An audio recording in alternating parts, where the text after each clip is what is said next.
Hi, this is Matthew Robert Payne, and this is Prophetic Evangelism Made Simple, the book. This is chapter 31, and this is called Prophesying to Groups. Now, you may come across a person in a group and approach them, and you've got a prophecy for the individual. You may finish prophesying to the individual, and one other person in the group may actually ask you, have you got a prophecy for them too? And most of the time that happens, the Lord will deliver a prophecy to that person. Another person in the group may ask, have you got a prophecy for them?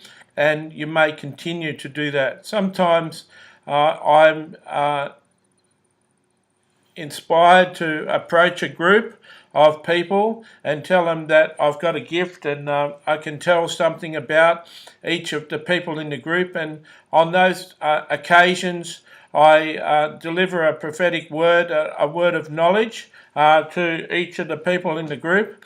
I give them a word of knowledge saying, you're a really giving person. You're a person that is quite able to give of your money without any hassles. You are open to giving people money on the street. You're always open to giving money to friends.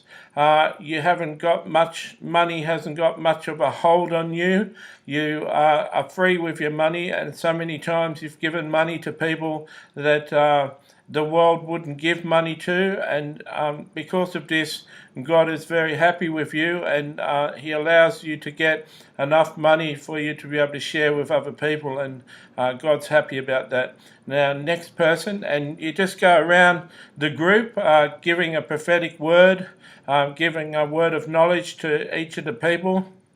You can go on and say what those people are called to do with their life, and it just opens the opportunity opens up an opportunity to minister to a number of people.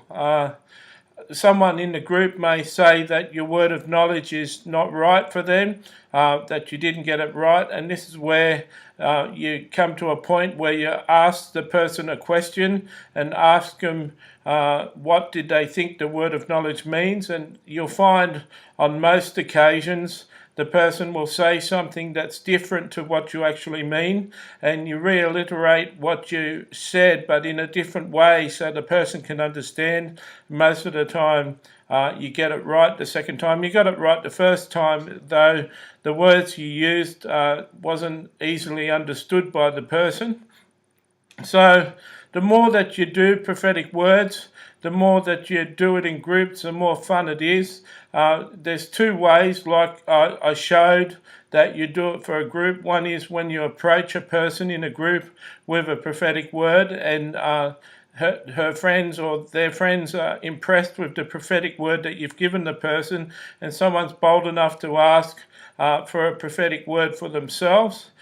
Sometimes you can sit down and spend 5 or 10 minutes with people or more, sharing prophetic words with them, and I always let people know that God is the source of my prophetic words, and that I'm not a clairvoyant or a medium or a psychic, and it's good for them to understand that God delivered the word to them so they can give God the glory and give God the praise in future.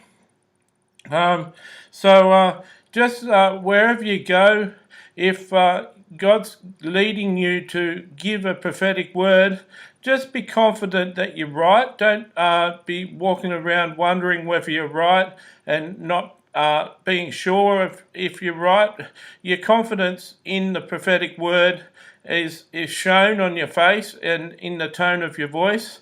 If you're hesitant in giving a word and scared of giving a word, you'll find that that confidence brushes off on the people, and they're not as confident in what you're saying. But if you approach boldly and with confidence, most people will listen to what you have to say, even if you're a little nervous inside. It's the confidence that carries the prophetic word. And prophesying to groups is a good thing. It's a fun thing. It's an entertaining thing.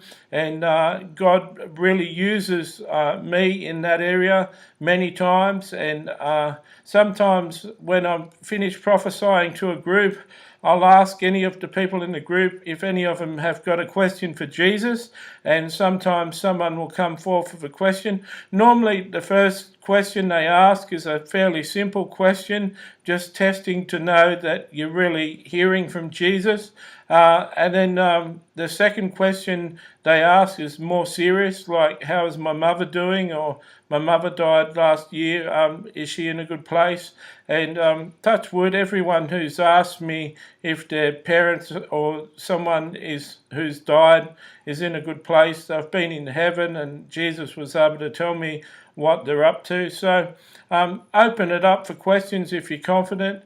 You can hear from Jesus, and Jesus knows before you ask them the question, the answer to the question that they're going to ask. So God bless you. I hope that's shown you a few things about ministering to groups. God bless.